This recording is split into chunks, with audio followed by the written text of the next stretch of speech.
Emilie Camp. I am a faculty member over at UC in the middle childhood and early childhood programs.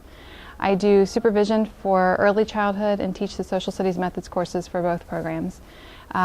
This is my second year here at UC, so it's currently the winter of 2012. I have a PhD in curriculum and instruction from New Mexico State and have worked a lot with teacher candidates at the practicum levels and at the student teachers levels, but both here and at NMSU. So I'm looking forward to going through this TPA process with some of you and hopefully explaining it coherently to Mr. Cialino and all of you. For the portfolio, there are 4 tasks. You have the planning stage, the instructional stage, which includes the video, an assessment task, as well as a reflective task. So there are 4 tasks that all of you have already completed the first task, the planning stage, and in the winter quarter you will do the instruction, which includes the video, as well as the assessment, and then you'll perform the reflection, I believe my understanding is, in the spring. Is that correct? Okay. Yes, so those are your 4 main tasks for the portfolio.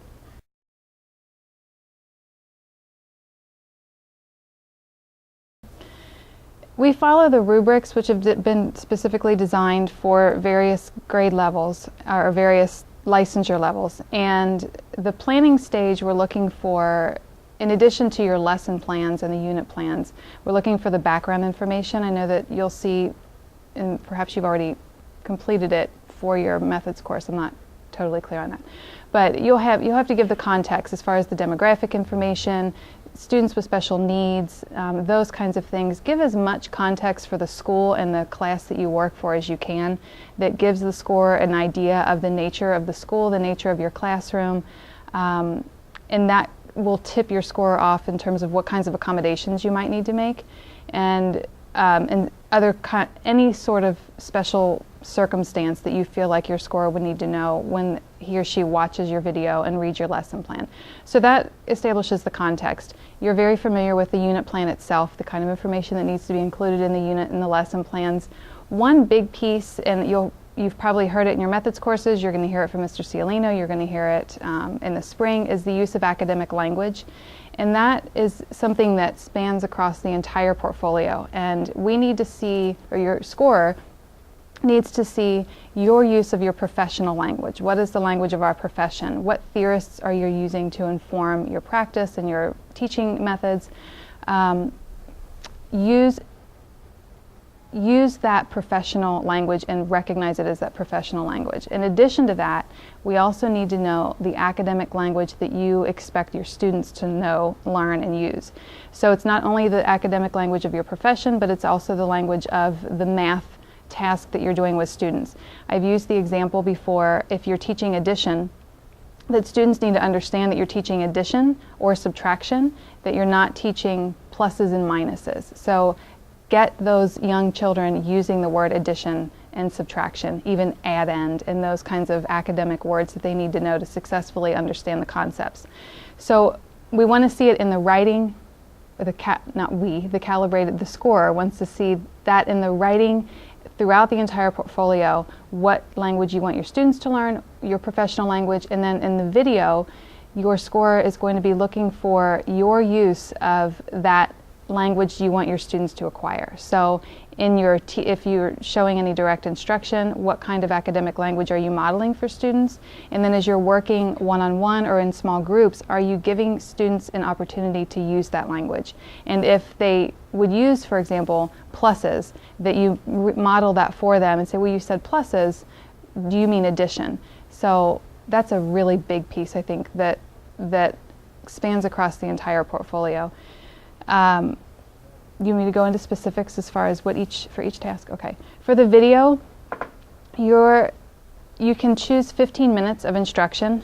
I suggest, and I've mentioned this to the interns I supervise, video the entire unit. So when you're teaching the unit, if you start on Monday, go ahead and video from Monday to Friday.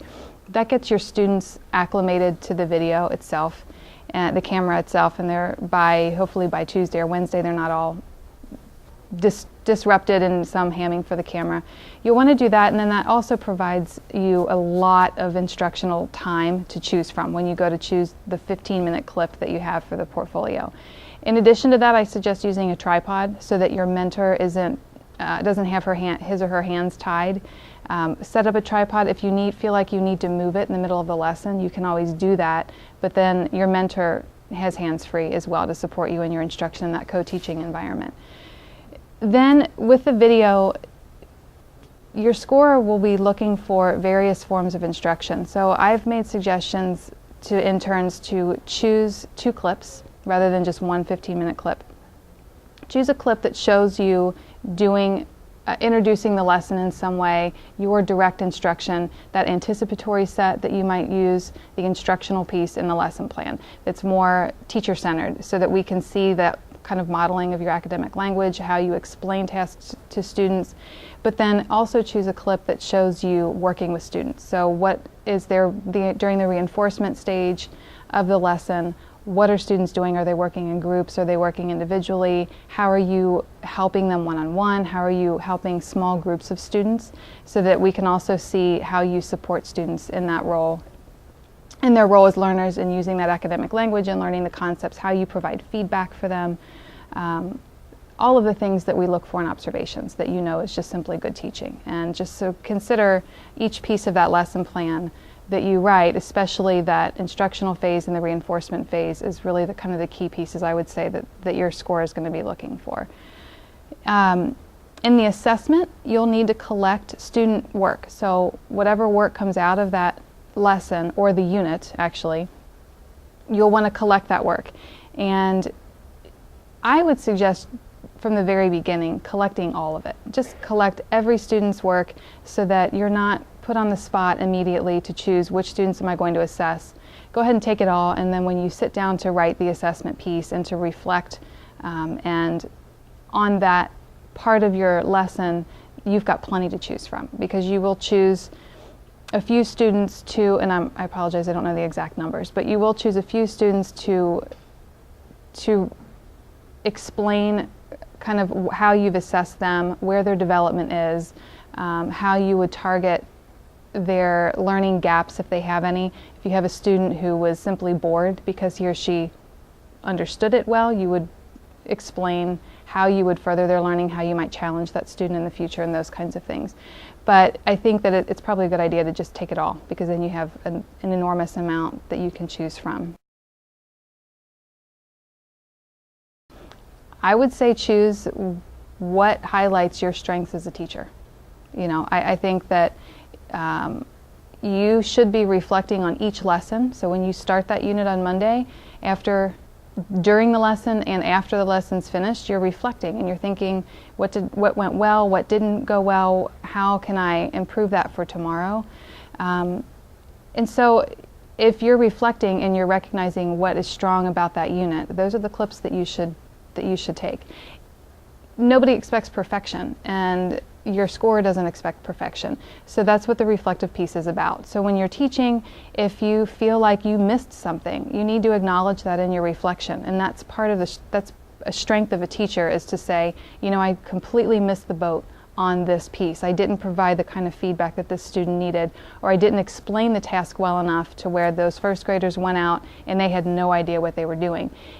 That's okay, as long as you recognize it as a teacher. So don't hesitate to reflect on any weaknesses that you see in the lesson and in the clip. But certainly choose clips that highlight your strengths as a teacher, for sure.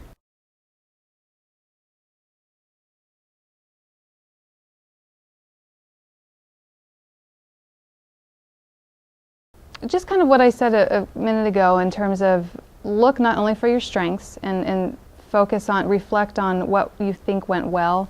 Also focus on, I wish I had done this, I could have done this better. Were there any interruptions? All of those kinds of things. Was there a PA announcement that distracted your students? Was there a fire drill in the middle of it? You probably won't choose a clip that has a fire drill in the middle of it, but you never know. You never know what goes on in school sometimes. So I reflect on that, and then also if anything, and this happens probably with almost every teacher in every lesson, you never completely accurately follow the lesson plan itself. So if you deviate from the plan in any way, then just acknowledge that and say, this is why I chose to deviate from this plan. The said this, but on Monday we didn't make it as far as we thought we could. So the video clip is showing me kind of backing up and reviewing some things I needed to do. So anything, your strengths, weaknesses, deviations, interruptions, all of that you want to comment on from the video. Don't stress out too much about it. I think that this is, the TPA, especially in the early childhood program, is not anything different than what the early childhood program and student teachers have been expected to do for who knows how long. It's simply now been a formalized process to where you're submitting it to the state.